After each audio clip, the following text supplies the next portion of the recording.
Hello everybody, and today I want to introduce you to my Foundry Essentials module. This module is designed to improve immersion, make prepping easier, reduce the workload in the sessions, and all by automating most common roles and setting up everything you commonly set up. But first, what are placeables?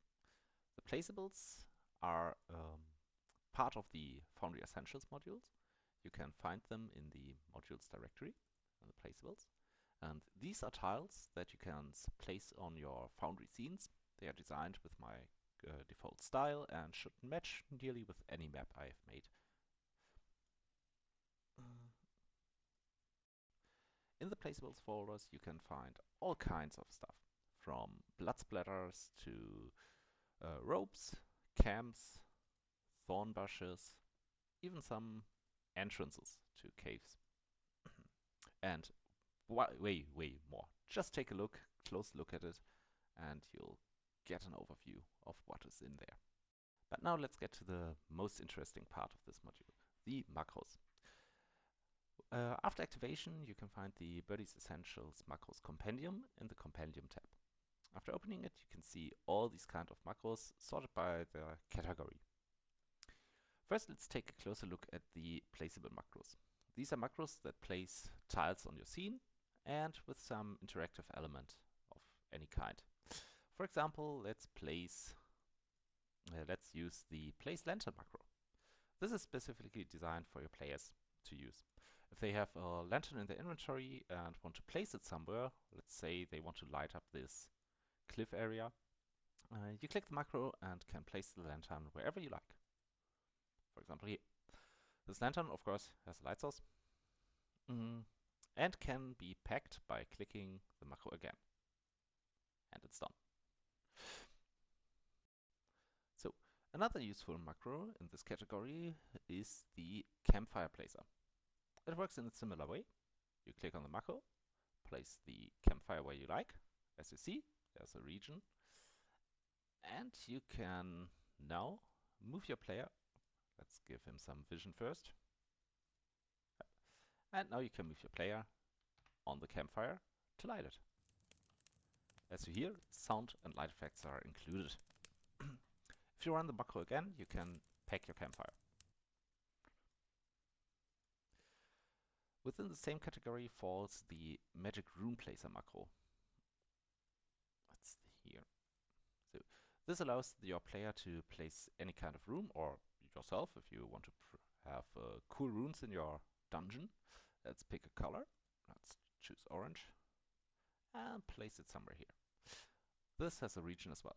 A little note on placing tiles. Always be in the region control. For some reasons, if you're in the tile controls while activating the macro and try to place it, it doesn't place them and causes error. Always be in the region control. You have been warned. So we have placed this orange rune, which is barely visible, perfect for any kind of traps. Fits in dungeons, great. And your players can activate this rune. Of course, if they have some spells to do it, you should allow it. Otherwise, they shouldn't do it. Now the rune is activated, a sound is played, and the rune glows. If your player moves in again, he can deactivate it. You can use this to form some kind of riddles, puzzles, where your players have to activate a different series of colors. There's a more elaborated version of this macro further down. Next we have this rope macro, also perfect for your players and as a GM alike. So let's imagine your players want to traverse this canyon.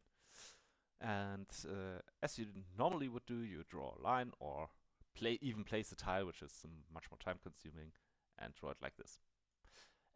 It's okay, it serves its purpose, but wouldn't it be cooler if you have some asset for it? Let's start the macro, click on the first starting point, and click on the end point.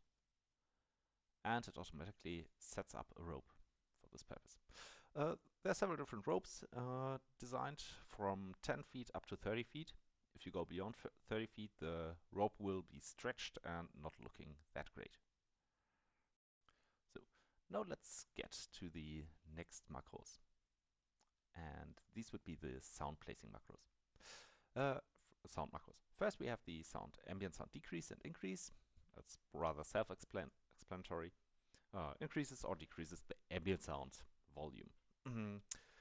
As I noticed that most of my ambient sounds are set in very different volumes depending on my personal settings at the time, so it's good to have a master control button here. And we have some regions which play sound effects. These are double regions that play different double sounds. Perfect if you want to set up a shop and have a little bell ring when the players enter. A little note at this point, all my future maps, and maybe I go back my old maps, will have these all integrated in them as an option. You never need the Birdies Foundry Essentials macro to run the maps, to play on the maps, but if you have it, you have some additional features. This works like the other macros, just run, click. That's a little bit unprecise. You have to be on the top left area of your cell to click in the exact cell. And now if your player moves into this region, you can hear the bell. Now let's get to the more interesting part, the traps. They are system dependent and system independent traps. The system independent traps are of course not D&D related, while the D&D related traps have saving throws and text rolls encoded into them. So let's start by placing one of the traps here. Blade trap, switch to region controls, and now we place that here, and we need to place the trigger here. The trigger zone. So let's move our character in, and we see attack roll was rolled and damage immediately because it was a hit. If you move out, the animation stops, and you can always run again. So we can also set up a different trap, the mace swing trap, which is the animation is not great. Switch region controls. Here.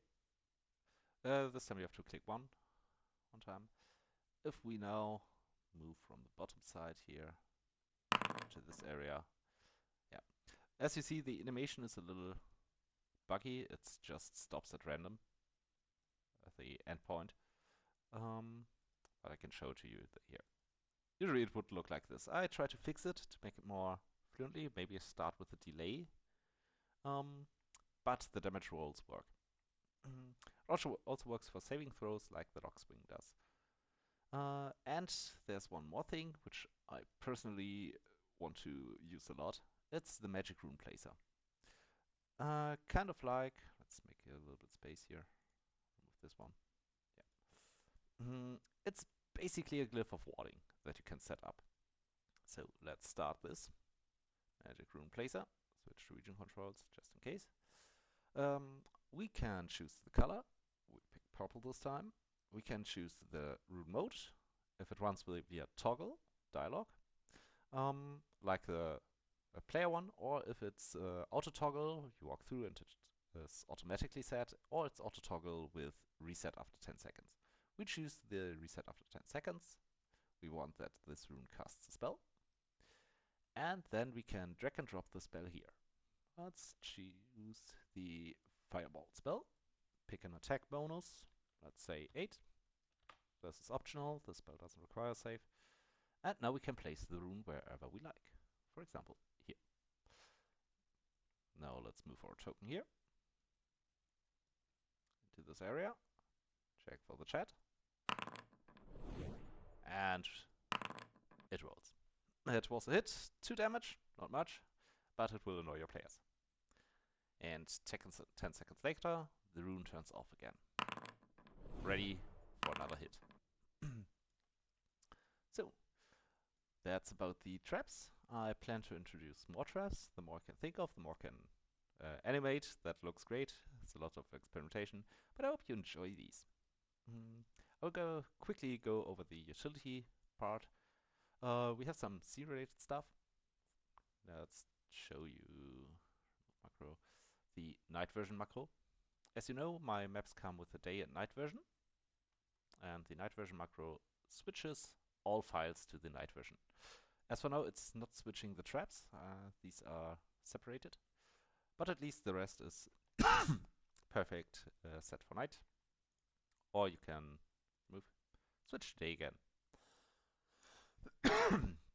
The light sources on-off macro is self-explanatory. It turns off, toggles all the ambient light sources, and the next most useful one is the teleporter macro.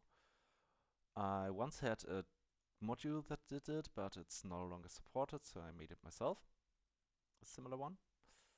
If you click on this, you can set a teleporter region. We have this one, and you can click a second time.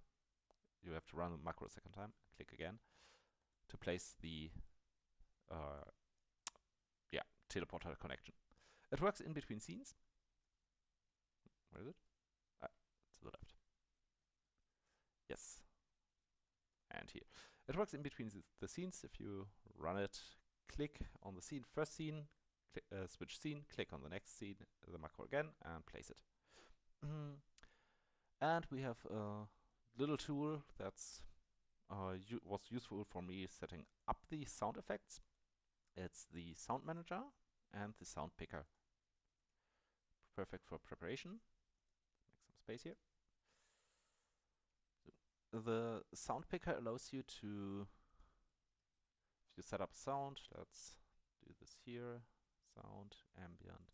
Let's pick, for example, we have forest. Let's pick a forest sound here. Birds in the forest. Set it up in the way we like. 18, for example, we want this special case to have a reverb effect. Great. So, as you hear, we have some birds. Now we want to place this macro, this sound on all of our forest maps. We could technically copy paste it, but if you want to do it again, you have to search up, look up all your previous sounds. And if you like me and place a lot of ambient sound, it will kind of look like this in the end. And you have to figure out which sound was the correct one. That's why I created the sound picker, which allows you to select from the sounds on the scene. We want this one. We save it. We can give it an additional name, a different name. Let's say birds forest with reverb. Adjust every additional settings. It picks the standard ones, but you can also adjust here in the end. And let's save the template. Now we can open the sound manager, and here we can see all our ambient sounds which we saved. And you can hear them. Hear the sounds here, and you can place them again. Just click. No copy paste, it's just clicking. Canceling the process with escape. Escape or right click, both work. Alright, that's about the Foundry Essentials module. I hope I have explained. Oh, I just see 3 more macros. The elevation -5, +5, self-explanatory, and the token light macro allows you to set up light for your token. Like torch, lantern, green glow, blue. Default D&D settings. So, I hope you like this short introduction. If you have questions about it, feel free to reach out to me. And yeah, hope to see you back. See you again. Bye-bye. There's one more thing I can tell you about the Foundry Essentials compendium, and that's the Essentials Actors. These are D&D dependent, but I recommend if you play a different system to set them up in a similar way. It's very useful. So these actors are placeables, basically, or tiles that you interact a lot with, that have hit points or can be moved fairly easy by your players. For example, I have made different types of barricades. You can use them in your scene, place them, and even your players can adjust them. They have hit points, and I've given them proper stats according to the Dungeon Master Guide. In addition to these barricades, which are NPCs, then we have the camps. I run it from my players that each player gets a different camp that they can choose and design the way they like. And the advantage of it is that this camp has own inventory, their own features. Attributes are not necessary, but mostly the inventory is the useful part, where your players can stuff their stuff in. Well, as you see, all different kinds of camps set up, even with lights if they have a light source on it. The vehicles are as well here, barricades. Well, that's it for the Foundry Essentials.